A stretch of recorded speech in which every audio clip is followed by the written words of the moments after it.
Hello everyone, Bill Wilson, Editor-in-Chief of Railway Track and Structures magazine. This week we have a special bells and whistles for you.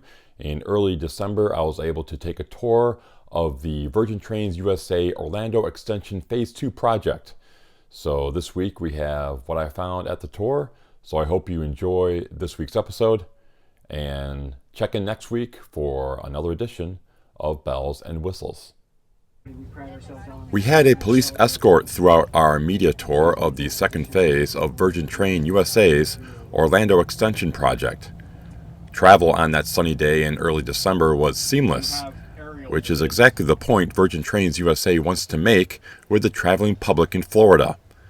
For distances too far to drive but too close to fly, taking the train should be top of mind. This is connecting cities that are 200-300 miles apart. Cities that are too short to fly and too long to drive, and connecting downtown to downtown. So you're not driving out to the Beltway to get to an airport necessarily. It's getting you from where you need to be to where you want to go.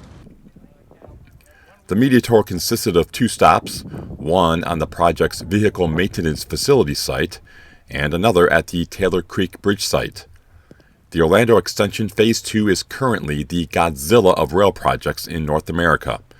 When all is said and done, there will be 170 miles of track from Orlando to West Palm Beach and 35 miles of track from Orlando to Cocoa along State Route 528. The statistics behind the project are staggering. 491,000 rail ties will be used.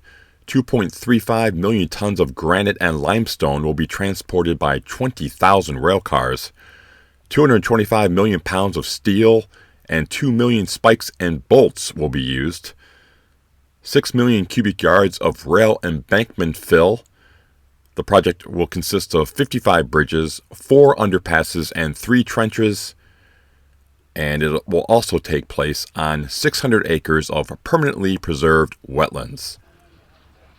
When prime contractor Hubbard Construction Company started construction in May 2019, the vehicle maintenance site was underwater. Fixing the area required massive land clearing and fill operations. 6 miles of track will be laid at the vehicle maintenance site. When complete, it will hold a total of 10 train sets. Utility work has been extensive along the Orlando Extension corridor, and the engineering challenges certainly do not stop there. An underpass alongside Goldenrod Road will require the use of hydraulic jacks.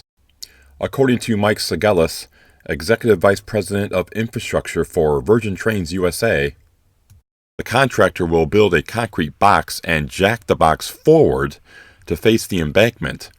Excavating equipment will be inside the box and will remove the earth as the box moves through the embankment. The jacking process has only been done one other time in the U.S., and here is Segalis explaining the complex utility work. Florida gas transmission line. We're actually building a bridge over a buried Florida gas transmission line. Right here, right along, where you see those green flags, that is and you see the green pipe, that's a force main relocation that serves the conserve facility right next to us. So we relocated that so that it wasn't under our building. We have fiber. We have 6 commercial carriers that have fiber in the railroad right-of-way, and that fiber is being consolidated into a single modern duct bank, so it'll create brand new facilities for those carriers.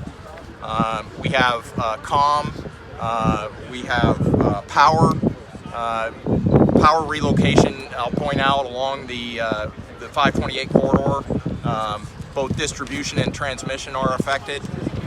So we have, and within the GOA campus, we have a tremendous amount of water lines. Their main fiber communication duct is we cross, so lots of utilities.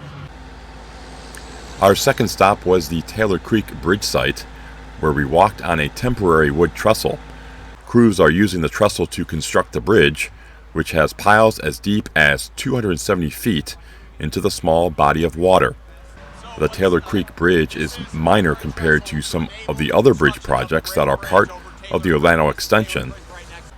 The Crane Creek Bridge replacement in downtown Melbourne, Florida involves the handling of an historic bridge. Segalis said the documentation involved with an historic structure has been the biggest hurdle. The longest bridge on the project is the Sebastian River Bridge. The span is about 1,300 feet long, but construction has required several permits, and workers will have to deal with endangered species. The St. Lucie Bridge project will involve replacing a bascule bridge with one that has more vertical clearance. We're really interested in improving the navigation clearance there, so that navigation is a challenge right in that location, both horizontally and vertically. So we would expect that still the bridge would have to be movable, but in its closed position, it would be higher from the water and wouldn't have to open as much.